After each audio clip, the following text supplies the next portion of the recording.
السلام علیکم۔ بسم اللہ الرحمن الرحیم۔ الصلاۃ والسلام علیک یا سید یا رسول اللہ و علی آلک و صحابک یا حبیب اللہ۔ اللہم صلی علی محمد کما تحب و ترضی عنہ۔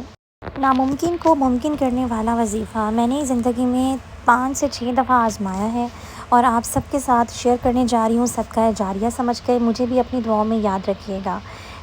میں نے ہر دفعہ اس وظیفے کو کیا اور اللہ تعالیٰ نے میری ہر دفعہ دعا کو قبول کیا۔ اس نے ہر دفعہ میری مشکل کو، میری پریشانی کو اس وظیفے کی بدولت حل کیا۔ میری دعا ہے میری تمام ویورز جتنے سننے والے ہیں ان کی تمام پریشانیاں اور مصیبتیں اللہ پاک دور کریں، آمین ثم آمین۔ اپنے مسائل کو حل کروانے کے لیے یہ بہت ہی مجرب وظیفہ ہے جو کہ میں نے بار بار آزمایا ہے۔ میرے خاندان میں جس نے بھی جس مقصد کے لیے اس وظیفے کو کیا ہے ان کو ضرور اللہ پاک نے کامیابی دی ہے، پر یقین آپ کو ہونا چاہیے۔ پہلے سب سے مین پوائنٹ یہ ہے، یہ وظیفہ ہر ناممکن چیز کو ممکن کرتا ہے۔ آپ کا وہ مسئلہ جو آپ کے لیے ناممکن ہے، اللہ پاک سے اس کے ذریعے مانگیے، پھر دیکھیے گا آپ خود کامنٹ کر کے مجھے بتائیں گے۔ وظیفہ شیئر کرنے سے پہلے میں ایک واقعہ شیئر کرنا چاہتی ہوں آپ سے۔ بہت زیادہ نہیں کروں گی شیئر کیونکہ میں نے بہت دفعہ اس کو آزمایا ہے، پر ایک واقعہ شیئر کروں گی جس سے آپ کو اس وظیفے کی طاقت کا اندازہ ہو جائے گا۔ جی، میرے ہسبینڈ کی جو ہے وہ بیماری ایسی آ گئی تھی اچانک ہی کہ ڈاکٹر نے جواب دے دیا تھا کہ ان کی بیماری ایسی ہے کہ میں آپ کو بتا نہیں سکتی اس بیماری کے بارے میں، کہ ان کی پرائیویٹ جگہ پہ ایسی کوئی بیماری تھی کہ اس کا کوئی علاج نہیں تھا۔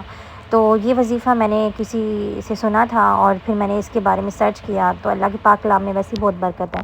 ڈاکٹر نے جواب دے دیا تھا، ہم لوگ باہر بھی کنٹری میں بہت دکھایا، یہاں جہاں رہتے ہیں UAE میں یہاں بھی دکھایا، ڈاکٹر نے جواب دے دیا۔ پاکستان میں بھی پوچھا، وہاں پہ بھی کوئی اس کا نہیں تھا حل، سب نے جواب دے دیا تھا۔ اور میں نے یہ وظیفہ 3 دن کیا۔ 3 دن سے پہلے ہی میرا مسئلہ الحمدللہ میرے شوہر کی طبیعت بالکل ٹھیک ہو گئی، وہ خود چلنے لگ گئے، اور پھر دوبارہ ڈاکٹرز کے پاس ہم گئے، رپورٹس دوبارہ وہی کروائیں، اور اس کے بعد ڈاکٹرز خود حیران ہو گئے کہ یہ کوئی کرشمہ ہوا ہے۔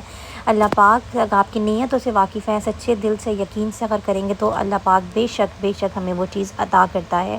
صرف ہماری آزمائش ہوتی ہے کہ میرا بندہ میری آزمائش میں میرا شکر ادا کرتا ہے یا میرے ساتھ گلے شکوے کرتا ہے، تو آپ نے ہر حال میں شکر ادا کرنا ہے۔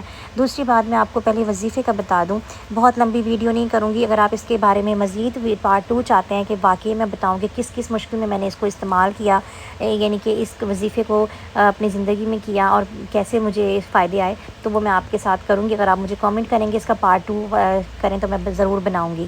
وظیفہ یہ ہے کہ آپ نے کسی بھی نماز کے بعد کر سکتے ہیں، لیکن میں نے تہجد کے بعد کیا تھا۔ آپ کسی بھی نماز کے بعد کر سکتے ہیں۔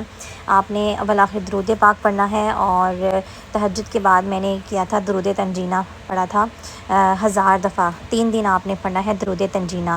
آپ کو اسکرین پہ بھی نظر آ رہا ہوگا، اور آپ چھوٹا سا ہے، دیکھیں تھوڑی محنت تو لگتی ہے۔ اگر آپ کے لیے مشکل ہو رہا ہے تو آپ ایک وقت مقرر کریں، جس وقت آپ فری ہوتے ہیں اس نماز کے بعد، عشاء کے بعد کر لیں۔ تہجد کے ٹائم ذرا انسان کو پریشانی نہیں ہوتی، کوئی مطلب بلانے والا نہیں ہوتا، تنگ کرنے والا نہیں ہوتا، تو میں نے تہجد کے وقت کیا تھا۔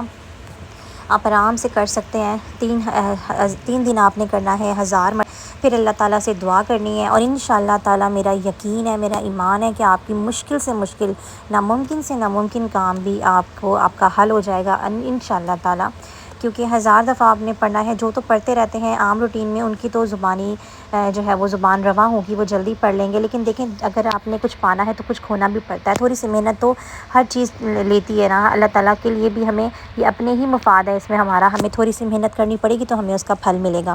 تو یہ چھوٹے چھوٹے سے کام ہوتے ہیں جو اپنی زندگی میں ہم ایڈ کر کے اپنی زندگی کو آسان بنا سکتے ہیں، مشکلوں کو حل کروا سکتے ہیں۔ کچھ ہمارے گناہ ہوتے ہیں جو ہماری دعا کی قبولیت کے بیچ میں اٹک جاتے ہیں، ہماری دعا قبول نہیں ہوتی۔ اس کے ساتھ آپ استغفار بھی پڑھیں، جتنا پڑھ سکتے ہیں۔